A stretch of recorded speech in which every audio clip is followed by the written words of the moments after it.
नमस्कार, Himachal Dastak TV live में आप सभी का स्वागत है। मैं हूं आपके साथ प्रवीण मुंगटा। पूरा दिन हिमाचल प्रदेश में क्या कुछ खास रहा है, क्या बड़ी खबर रही है, उसको लेकर आपके साथ हम जुड़ चुके हैं। आज चुनाव पर हमारे पास बड़ी खबर है कि पंचायत चुनाव को लेकर जो खींचतान चली हुई है, राज्य निर्वाचन आयुक्त अनिल खाची से आज बातचीत की गई हिमाचल दस्तक द्वारा। उसमें क्या उन्होंने कहा वो आपको बताएंगे। इसके अलावा सीएम सुखविंदर सिंह सुक्खू आज बद्दी गए थे और बद्दी को जो है वो आज करोड़ों की सौगात उन्होंने दी है। सीएम सुक्खू 2 दिन जो है वो शिमला में नहीं होंगे। कहां वो जा रहे हैं, कौन से कार्यक्रम में, आपको वो बताएंगे। इसके अलावा और भी कई खबरें हैं, कोर्ट की खबरें हैं, एक हायर ग्रेड पे की खबर है और मौसम तक हर खबर आप तक हम पहुंचाएंगे। इस बुलेटिन को शेयर करें ताकि और लोगों तक भी अपडेट पहुंच सके। पहली खबर, राज्य निर्वाचन आयुक्त अनिल खाची से आज हिमाचल दस्तक ने बातचीत की है और उन्होंने जो बड़ी बात कही आपको वो बताएंगे। पंचायत चुनाव के मद्देनजर डीसीज को जो नोटिस भेजे गए हैं उनके रिप्लाई आ गए हैं, ये खाची ने कहा है। उनसे यह पूछा गया था कि बैलेट पेपर जब तैयार है किन कारणों से उन्होंने सामान शिमला से नहीं उठाया, ये पूछा गया। कुछ जिलों से गाड़ियां भी आ गई थी। उन्होंने कहा कि मुझे जानकारी है लेकिन गाड़ियां वापस भेज दी गई, ये दावा किया उन्होंने। जवाब अब कुछ जिलाधीशों से यह मिला है कि राज्य सरकार के आदेश थे। खाची ने कहा कि 15 तारीख को हमने सरकार के सभी अधिकारियों को बैठक के लिए बुलाया था, बड़े अधिकारियों को, जिनमें चीफ सेक्रेटरी शामिल थे, एसीएस होम थे, डीजीपी थे, सचिव पंचायती राज थे, उन सबको बैठक के लिए बुलाया गया था। और उसमें हम ये जानना चाह रहे थे कि अगर चुनाव करवाने में कोई मुश्किल है तो हमें बताया जाए। लेकिन दुर्भाग्यवश इस बैठक में कोई भी बड़ा अधिकारी नहीं पहुंचा। निचले स्तर के जो अधिकारी है वही इसमें आए थे। हम तो अभी भी सरकार से सहयोग का ही अनुरोध करेंगे, उन्होंने ये कहा। खाची ने कहा कि इलेक्शन राज्य चुनाव आयोग और सरकार के सहयोग से ही हो सकते हैं।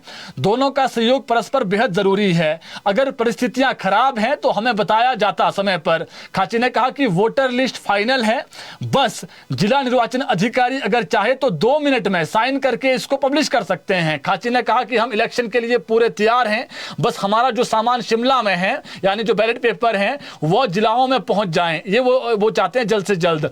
3 करोड़ बैलेट पेपर हैं जो शिमला में हैं और जिला निर्वाचन अधिकारी इनको अपने जिलों में अभी तक नहीं ले गए हैं और उसमें अभी देरी हुई है। उसकी वजह हमने बता दी है कि सरकार के आदेश थे, खाची ने कहा है, दावा किया उन्होंने। और आपको बता दें 21 दिसंबर को जो पंचायत चुनाव वाला जो मामला है, इसी को लेकर के हाईकोर्ट में जो पीआईएल गई है उसकी जो सुनवाई है 21 तारीख तक का टाइम दिया गया है। 22 तारीख को जो है वो फिर से सुनवाई होनी है हाईकोर्ट में। और हाईकोर्ट में ये सरकार ने आश्वस्त किया है कि हम चुनाव प्रक्रिया समय पर ही पूरी कर लेंगे। तो 22 को अगर 21 तक नहीं होती तो 22 को फिर से इसी मामले पर जो है वो हाईकोर्ट के जो मुख्य न्यायाधीश गुरमीत सिंह संधवालिया और जियालाल भारद्वाज डबल बेंच की खंडपीठ में ये जो सुनवाई है वो होगी। तो खबर इसमें इतनी है कि एक तो हो गया कि जो जिलाधीश हैं, जो जिला निर्वाचन अधिकारी है, जब वो कुछ उनको, खाची ने कहा कि जब गाड़ियां आ गई थी, कुछ गाड़ियां भेज दी गई थी तो वापसी क्यों गए। और उसमें जो रिप्लाई आया है, हमने पीछे का आपको हिमाचल दस्तक ने एक्सक्लूसिव खबर बताई थी और खबर ये थी कि जो है वो अभी तक जो बैलेट पेपर हैं जो शिमला में कहीं ना कहीं छप गए हैं, बन गए हैं, यहाँ से प्रिंटिंग प्रेस से उठाने हैं। तो गाड़ियां जब आ गई थी फिर उसके बाद आधे रास्ते से कुछ गाड़ियां वापसी हुई, खाची ने दावा किया है। तो ये जो सामान है जब तक ये नहीं जाएगा तब तक चुनाव ऐसे भी नहीं होने हैं। और आपको बता दें रोस्टर भी जारी अभी नहीं हुआ है। तो रोस्टर सरकार को चुनाव समय पर करवाने हैं तो रोस्टर इसी माह सरकार को जारी करना पड़ेगा। और जो कोर्ट के ही आदेश हैं कि 3 महीने पहले कम से कम जो है वो चुनावी रोस्टर, चाहे वो 2011 की जनगणना के हिसाब से लगाना है और जो अभी लग रहा है कि 2011 की जो जनगणना है 2011 की, उसके हिसाब से लग सकता है रोस्टर। लेकिन बात वही है कि कह सकते हैं आप आरक्षण रोस्टर वो अभी नहीं लगा हुआ है, नंबर 1। नंबर 2 ये भी है कि जो आज खाची ने कहा है कि जो डीसीज के रिप्लाई आया, बड़ी बात है कि जो डीसीज के रिप्लाई आए हैं उसमें जो महत्वपूर्ण बातें हैं वो ये है कि सरकार ने कहा है कि अभी जो है वो रुक जाएं। और सीएम का भी आज शिमला में एक बयान दिया है। सीएम ने कहा है कि चुनाव हम समय पर करवाएंगे, ये पिछले कल भी कहा है सीएम ने, लेकिन पहली प्राथमिकता हमारी ये कि जो आपदा प्रभावित लोग हैं उनको हमने अभी और जो है वो कह सकते हैं यहाँ पर राहत जो राशि है वो पहुंचानी है, ये सीएम ने कहा है। तो बात इतनी सी है जी। 21 तारीख तक जो एडवोकेट जनरल हैं हिमाचल प्रदेश सरकार के, उन्होंने आश्वस्त किया है कि सरकार प्रक्रिया शुरू कर देगी। अगर तब तक शुरू नहीं होती है तो 22 तारीख को मामला लगना है दिसंबर में, ये फिर से एक बार हाईकोर्ट में। तो हाईकोर्ट इसमें बड़ा आदेश दे सकता है, उस दिन सुनवाई होगी। और 21 तक जब कहा था क्यों नहीं हुई ये जवाब पूछेगा हाईकोर्ट, ये भविष्य के गर्भ में है। लेकिन बात वही है कि जो चुनाव हैं इसको लेकर के अगर 21 तारीख तक कुछ नहीं होता है तो फिर हाईकोर्ट भी इस पर जो है वो कुछ ना कुछ कर सकता है। बाकी सरकार की ये मंशा है कि सरकार चाह रही है कि सारे जो रोड हैं वो खुल जाएं, ये सीएम के बोल हैं। और जो पंचायती राज मंत्री है अनिरुद्ध सिंह, उन्होंने भी कहा था कि हम समय पर करवाएंगे, लेकिन सरकार की पहली प्राथमिकता हर गांव के रोड खोलने और जो आपदा प्रभावित लोग हैं उनके मकान बनाने के लिए जो राहत राशि है वो, और जो उनका सब कुछ तबाह हो गया है उनके लिए जो सामग्री है, जो कह सकते हैं आप, उसके लिए पैसा है वो देना है सरकार ने। तो ये पूरी चीजें हैं। लेकिन सीएम ने ये भी कहा है कि जो पीछे अभी एक नोटिफिकेशन हुई राज्य चुनाव आयुक्त की तरफ से, खाची जी की तरफ से, जो अनिल कुमार खाची है उनकी तरफ से हुई है, उसका भी अध्ययन कर रहे हैं कि क्या इसका जो है वो अब हो सकता है।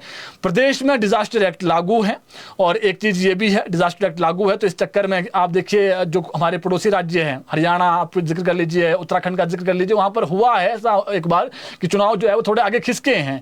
लेकिन यहां पर भी अब देखना पड़ेगा कि आगे चुनाव जाते हैं नहीं जाते हैं। लेकिन अनिल कुमार खाची का जो इंटरव्यू है, एक्सक्लूसिव इंटरव्यू आज हमने किया है, ठीक 7 बजे आप जुड़े हैं हमारे साथ हिमाचल दस्तक पर, आप उनका इंटरव्यू देखिए, उन्होंने क्या बड़ी बातें कही है वो आप उस इंटरव्यू में देख सकते हैं। लेकिन जो बड़ी बात उन्होंने एक कही थी वो हमने आपको बता दी है, और पूरा जो एक एक्सक्लूसिव इंटरव्यू 7 बजे देखें आप उसको। दूसरी खबर, मुख्यमंत्री सुखविंदर सिंह सुक्खू ने आज ऐतिहासिक रिज मैदान पर भारत की प्रथम महिला प्रधानमंत्री इंदिरा गांधी की जयंती पर उन्हें पुष्पांजलि अर्पित की। मुख्यमंत्री ने राष्ट्र के विकास में इंदिरा गांधी के योगदान को याद करते हुए कहा कि उनके दूरदर्शी निर्णयों ने भारत को मजबूत आधार प्रदान कर सशक्त बनाया।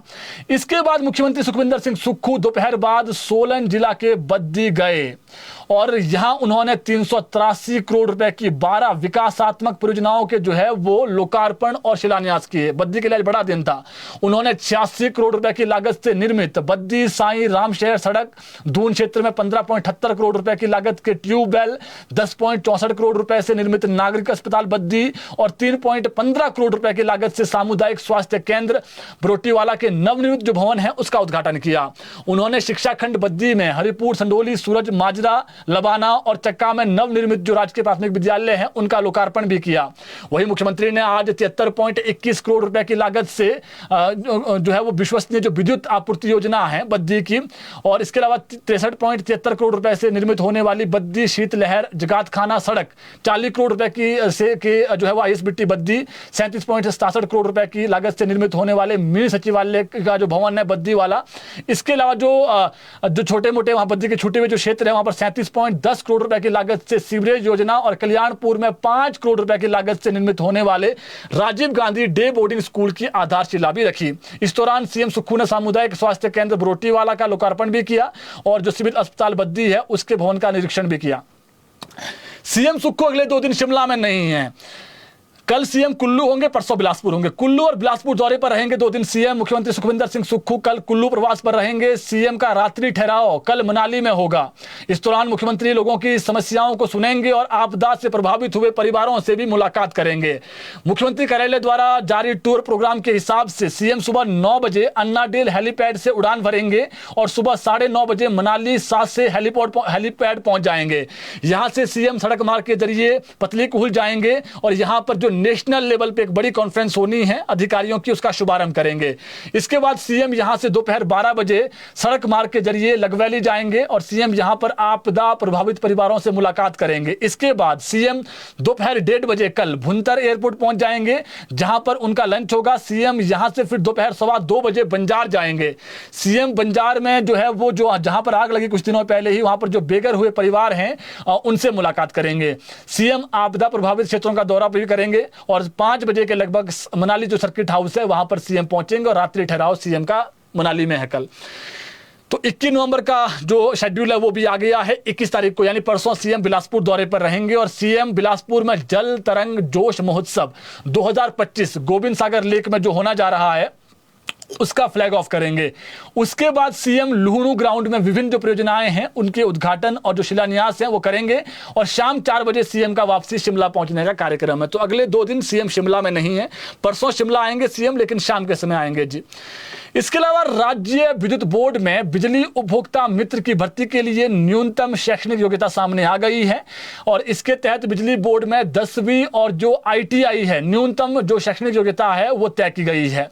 इसके साथ ही इसका जो टेस्ट है वो इलेक्ट्रॉनिक डेवलपमेंट कॉर्पोरेशन के माध्यम से लिया जाएगा और राज्य सरकार ने इस नीति के तहत इन्हें भर्ती करने की पहली घोषणा की थी। इसके बाद राज्य सरकार विद्युत नियामक आयोग से इन पदों को भरने की मंजूरी बोर्ड को पिछले सप्ताह मिल गई थी और बोर्ड प्रबंधन ने इन पदों को भरने की मंजूरी मिलते ही इस पर काम शुरू कर दिया।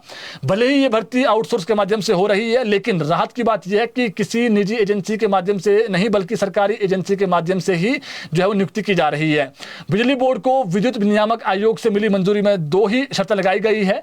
आयोग ने आउटसोर्स पर भी इन पदों पर नियुक्ति सरकारी एजेंसी के माध्यम से ही करने को कहा है और राज्य बिजली बोर्ड को अपने रखरखाव की लागत को भी पूरा जो लागत है उसके हिसाब से काम करने के निर्देश दिए गए हैं। 1602 बिजली उपभोक्ता मित्र रखे जाने हैं। बहुत जल्दी इसकी नोटिफिकेशन हो जाएगी। मासिक सैलरी 10,000 रुपये होगी जी। और जो हमने बता दिया आपको 10वीं और ITI का जो एक कोर्स है वो होना बेहद जरूरी है। और फील्ड में जो कर्मचारियों की कमी थी, बिजली बोर्ड में जो फील्ड कर्मचारियों की लगातार कमी आ रही थी वो अब दूर होगी और ऐसे में जो है वो जो बिजली कर्मचारी है अभी जो बहुत सारा उन पर प्रेशर रहता है, लेकिन अब जब ये भर्ती हो जाएगी तो फिर ये जो है वो आसानी हो जाएगी जी। तो काफ़ी लंबे समय से पद खाली चले हुए थे, अब इनको बहुत जल्दी भरा जाएगा। तो खबर ये थी और आपको हमने सारी जो खबर है वो आपको हमने बता दी है। तो बिजली बोर्ड बिजली में जो कर्मचारी हैं जो बिजली मित्र बनाते हैं तो वो अप्लाई कर सकते हैं, कुछ समय बाद ये होने वाला है। इसके अलावा सरकार के 3 साल के जश्न पर सियासत गर्मा गई है। प्रदेश में आपदा के दौरान विपक्षी भारतीय जनता पार्टी कांग्रेस के जश्न को असंवेदनशीलता बता रही है और समारोह को स्थगित करने की मांग कर रही है। नेता प्रतिपक्ष जयराम ठाकुर ने आज शिमला में प्रेस कॉन्फ्रेंस की और उनके साथ बिंदल भी मौजूद रहे। राजीव बिंदल ये प्रदेश अध्यक्ष है भाजपा के। उन्होंने कहा कि कई परिवार अभी आपदा के घावों से उभर भी नहीं पाए हैं। ऐसे वक्त पर सरकार जश्न मना रही है।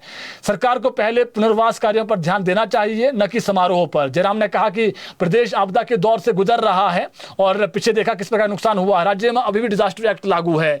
इसी एक्ट की आड़ में सरकार पंचायती राज और नगर निकाय के जो चुनाव हैं उनको टालने की कोशिश कर रही है, लेकिन 3 साल के जश्न के बिना सरकार नहीं रह पा रही है।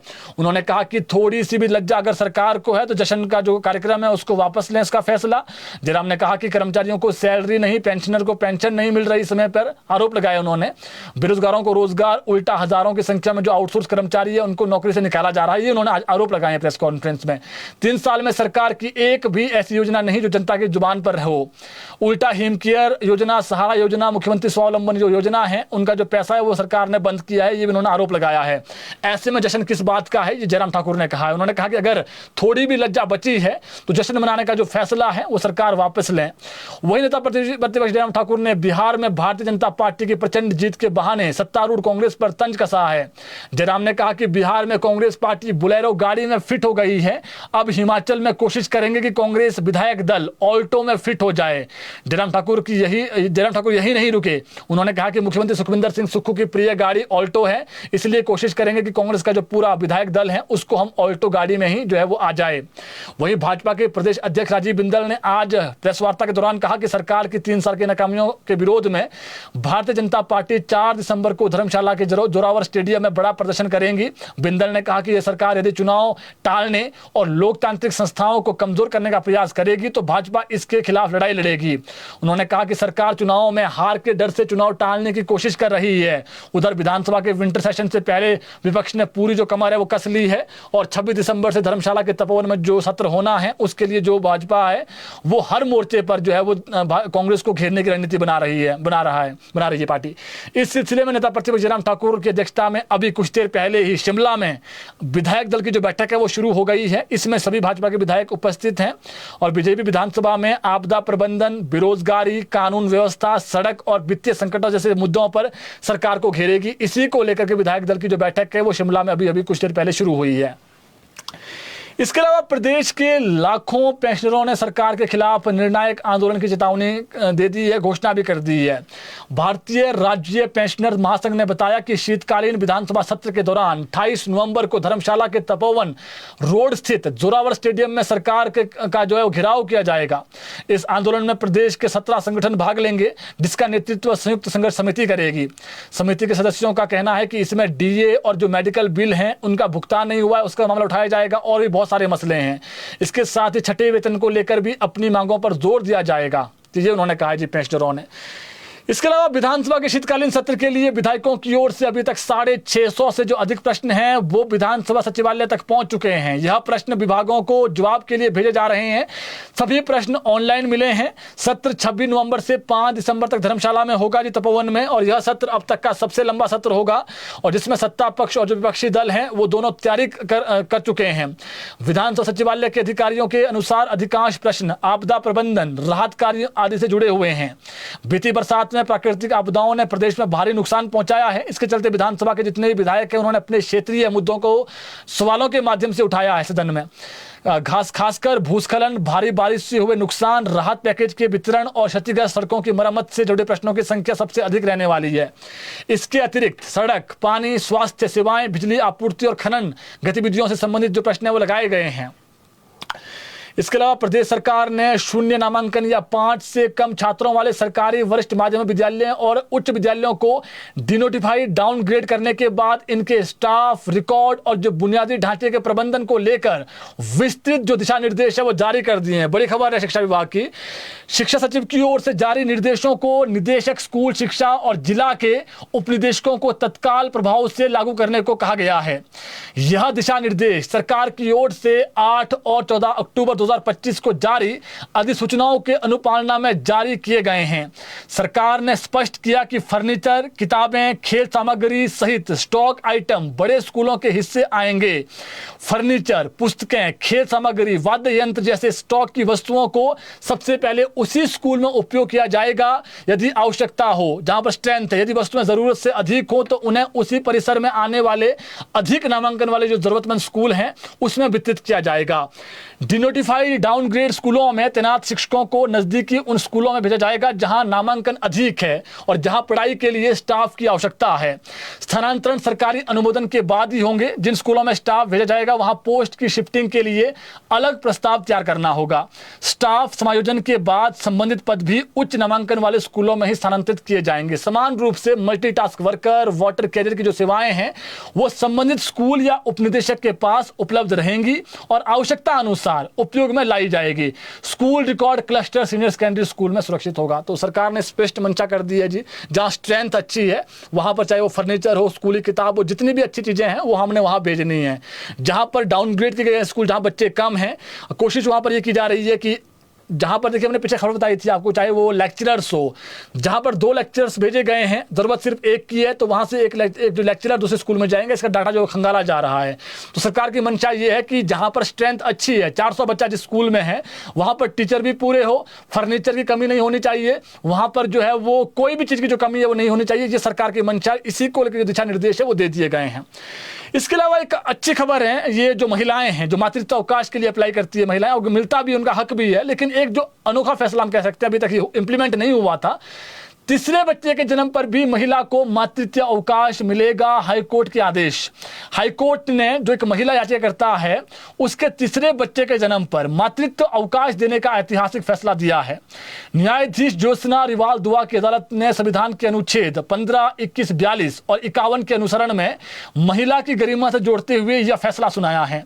अदालत ने राज्य सरकार को आदेश दिए हैं कि याचिकाकर्ता को तीसरे बच्चे के जन्म के लिए उसकी ओर से किए गए आवेदन की तारीख से 12 हफ्ते की अवधि के लिए मातृत्व अवकाश दिया जाए। कोर्ट ने कहा है, अदालत ने कहा कि केंद्रीय सिविल सेवा अवकाश नियम 1972 के आधार पर महिला कर्मचारियों को मातृत्व अवकाश के लिए दायर मामलों का निर्णय करते समय एक सर्वोपरि जो कारक है उसको ध्यान में रखा जाना चाहिए। ऐसे मामलों का केवल निर्णय ही नहीं करना है बल्कि उन्हें भारत के संविधान में निहित जो महिलाओं के जो मौलिक अधिकार हैं उसके अनुसरण में भी देखना चाहिए। केंद्रीय सिविल सेवा अवकाश नियम 1972 हालांकि एक महिला को उसके तीसरे जैविक बच्चे के लिए मातृत्व अवकाश की अनुमति नहीं देता है, लेकिन 2017 में संशोधित मातृत्व लाभ अधिनियम 1961 की धारा 5 और 3 इसकी अनुमति देता है। तो इसी के लिए फैसला दिया फिर इसी जो ये धारा हमने बताई आपको। हालांकि तीसरे बच्चे के लिए मातृत्व अवकाश की अवधि पहले 2 बच्चों के लिए प्रदान की गई जो अवधि है उससे थोड़ी कम है। दरअसल जो याचिकाकर्ता है वो विभाग में, शिक्षा विभाग में अपने तीसरे बच्चे के पैदा होने पर मातृत्व अवकाश के लिए उसने आवेदन किया था, लेकिन शिक्षा विभाग ने तीसरे बच्चे के पैदा होने पर कोई प्रावधान होने का हवाला देते हुए नहीं है उसको खारिज कर दिया था।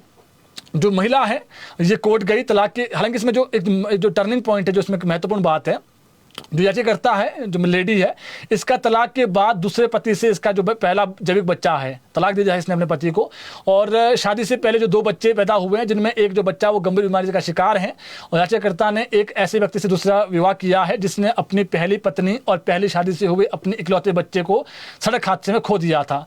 याचिकाकर्ता टीजीटी शिक्षक हैं और आयु 43 वर्ष है। उन्होंने कहा कि परिस्थितियों ने मजबूर किया है वो अपने दूसरे पति के इकलौते जैविक बच्चे को जन्म दे और उसका पालन पोषण करें, और अदालत में जो फैसला है ये अनुराधा बनाम हिमाचल प्रदेश मामले में दिया गया है। तो यानी तीसरे बच्चे पर भी अब जो है वो मातृत्व अवकाश मिल सकता है जी। उसकी जो वजह है हमने बता दिया है कि जो लॉ है कर्मचारी वाला, उसके विपरीत एक और है 2017 वाला जिसमें संशोधन किया गया उसके अनुसार। इसके अलावा हाईकोर्ट ने वन भूमि पर लगाए अवैध बगीचों से निकाली गई सेब की फसल की नीलामी का रिकॉर्ड पेश करने के आदेश जारी किए हैं। न्यायाधीश विवेक सिंह ठाकुर और न्यायाधीश बीसी नेगी की जो खंडपीठ है उसने कहा कि अपने आदेश में कहा है कि उन लोगों का ब्यौरा भी कोर्ट के समक्ष रखने के आदेश दिए जिन्होंने बोली में भाग लिया है और जिनके पक्ष में फैसले की नीलामी की गई है। कोर्ट ने जनहित याचिका की सुनवाई के पश्चात मुख्य वन संरक्षक को स्टेटस रिपोर्ट के माध्यम से यह जानकारी उपलब्ध करवाने के आदेश दिए। कोर्ट ने वन विभाग को यह कार्य 22 नवंबर 2025 तक या उससे पहले पूरा करने के आदेश दिए हैं। कोर्ट ने सुप्रीम कोर्ट द्वारा रिट याचिका सी संख्या 202/1995 TN गोदावर्धन मुलापाद बनाम भारत संघ और अन्य में पारित जो दिनांक 15 मई 2025 के तहत दिए आदेश का हवाला देते हुए कहा कि सुप्रीम कोर्ट ने सभी राज्य सरकारों और केंद्र शासित प्रदेशों को निर्देश दिए हैं कि वे वन भूमि को अनधिकृत कब्जे से मुक्त कराने के लिए उचित कदम उठाएं और उसे सचिव वन विभाग और राज्य के संबंधित अधिकारियों को सौंप दें। कोर्ट ने इस बारे में भी राज्य सरकार से स्टेटस रिपोर्ट अब तलब की है, जो हमने बता दिया आपको। पीछे एक मामला आया था जी, आपने देखा होगा कोटखाई का, और उसमें एक तो हो गया कि वो जो फसल है वो उसकी नीलामी होगी, तो नीलामी किसको हुई है, क्या कौन नीलामी में भाग लिया था, किसको गई वो फसल, तो उसका जो रिकॉर्ड है वो मांगा है। बाकी एक जो फैसला है वो है कि जो अवैध कह सकते हैं बगीचे हैं, किसी की अवैध जो कह सकते हैं किसने कब्जा किया है, तो उस पर जो स्टेटस रिपोर्ट है वो पहले ही मांग ली गई है सरकार से कि अभी तक क्या सरकार ने किया है। इसके अलावा एक हायर ग्रेड पे को लेकर इसमें एक ऐसा संशोधित वेतनमान का एक मामला है। हाईकोर्ट ने अध्यापकों को अनुबंध काल का संशोधित वेतनमान जारी करने में भेदभाव बरतने को गैर कानूनी ठहराया है। कोर्ट की बड़ी खबर है। कोर्ट को बताया गया था कि शिक्षा निदेशक द्वारा समान स्थिति के शिक्षकों में कुछ शिक्षकों को संशोधित वेतनमान जारी करने के आदेश जारी किए जा रहे हैं, जबकि कुछ मामलों में उनकी इस मांग को अस्वीकार किया जा रहा है। किसको मिल रहा है, किसी को नहीं मिल रहा है। न्यायाधीश ज्योत्सना रिवाल दुआ की जो खंडपीठ है हाईकोर्ट में, उसमें मामला लगा हुआ था और शिक्षा निदेशक उन मामलों में निर्णय लेने में भेदभावपूर्ण दृष्टिकोण नहीं अपना सकते हैं, जो कहा गया जज के द्वारा, जहां याचिकाकर्ता शिक्षक समान स्थिति में है, यानी शिक्षक समान स्थिति में है। याचिका में कहा गया है कि शिक्षा विभाग में 2016 के बाद सैकड़ों शिक्षक अनुबंध पर नियुक्त किए गए थे। उस समय उन्हें उस समय के नियमित शिक्षकों के वेतनमान का जो न्यूनतम वेतनमान देने का जो करार है वो किया गया था। राज्य सरकार द्वारा वर्ष 2022 में एक आदेश जारी कर वर्ष 2016 से नियमित कर्मचारियों के वेतनमान में संशोधन की जो अधिसूचना है वो जारी की गई। सरकार ने 2016 के जो बाद नियुक्त अनुबंध कर्मचारियों को जब इस संशोधन का लाभ नहीं दिया तो उन्होंने हाईकोर्ट में जो याचिका है वो दायर की और संशोधित वेतनमान की जो है वो मांग की। हाईकोर्ट की एकल पीठ ने विभिन्न याचिकाओं को स्वीकारते हुए 2016 के बाद के अनुबंध कर्मचारियों के वेतनमान में भी संशोधन कर उन्हें बढ़े हुए वेतनमान का न्यूनतम वेतनमान देने के अब आदेश जारी किए। कुछ फैसलों को विभिन्न विभागों ने खंडपीठ के समक्ष चुनौती दी, परंतु खंडपीठ ने कोई स्थगन आदेश पारित नहीं किया। एकल पीठ के फैसले के आधार पर संशोधित वेतनमान की मांग करते हुए हजारों कर्मचारियों ने अपने अपने विभागों के समक्ष प्रतिवेदन प्रस्तुत किए। शिक्षा विभाग ने जब शिक्षकों के प्रतिवेदनों पर विचार नहीं किया तो उन्हें हाईकोर्ट में याचिकाएं जो है डालनी पड़ी, दायर करनी पड़ी। हाईकोर्ट ने शिक्षा निदेशक को प्रतिवेदनों पर हाईकोर्ट के फैसलों को ध्यान में रखते हुए आदेश जारी करने को अब कहा है। शिक्षा निदेशक ने अलग अलग मामलों में अलग अलग आदेश पारित किए हैं और कुछ मामलों में प्रतिवेदन खारिज कर दिए तो कुछ मामलों में संशोधित वेतनमान देने के आदेश जारी किए गए और शर्त कुछ में शर्त भी लगाई गई। इसके अलावा लाभ जो दिए गए लाभ विभाग द्वारा खंडपीठ के समक्ष दायर अपील के अंतिम निपटारे पर निर्भर करेंगे। जिन कर्मचारियों के प्रतिवेदन खारिज किए गए उन्हें फिर से कोर्ट में आना पड़ा। याचिकाकर्ताओं ने शिक्षा निदेशक पर भेदभाव व मनमर्जी करने के आरोप लगाए हैं और समान स्थिति वाले शिक्षकों के संबंध में निदेशक द्वारा पारित अलग अलग अलग तरह के जो आदेश हैं उसको अदालत में चुनौती दी है और कोर्ट ने पहली सुनवाई में ही निदेशक के आदेश को भेदभावपूर्ण बताते हुए खारिज कर दिया है और नए सिरे से आदेश जारी करने के निर्देश दिए हैं। यानी अगर एक ही पोस्ट पे आप अगर कुछ किसी को अलग सैलरी मिल रही है, किसी को और मिल रही है, तो संशोधित वेतनमान देने के अब आदेश कहीं ना कहीं देने ही पड़ेंगे, क्योंकि अब इसको जो पुराना आदेश है उनको कहीं ना कहीं खारिज ही कर दिया गया है। शिमला में एक हरियाणा की युवती ने दिल्ली के रहने वाले एक युवक पर दुष्कर्म का आरोप लगाया है और पुलिस को दी शिकायत में युवती ने कहा कि उसका दिल्ली निवासी अक्षत से प्रेम संबंध था। दोनों 9 सितंबर 2025 से लेकर 9 नवंबर 2025 तक ढली में साथ रहे। युवती ने आरोप लगाया कि 21 सितंबर को युवक ने उसके साथ जबरन दुष्कर्म किया और पीड़िता का कहना है कि अक्षत ने उससे शादी का वादा किया था, लेकिन अब अक्षत शादी से साफ इनकार कर रहा है। मामला ढली थाना में जो है वो दर्ज हो गया है और जो कार्रवाई है वो आगे जारी है। इसके अलावा मंडी में आज सुबह मंडी से धर्मपुर की ओर आ रही एक निजी बस बनेरेडी से आगे मलोन के पास पलट गई।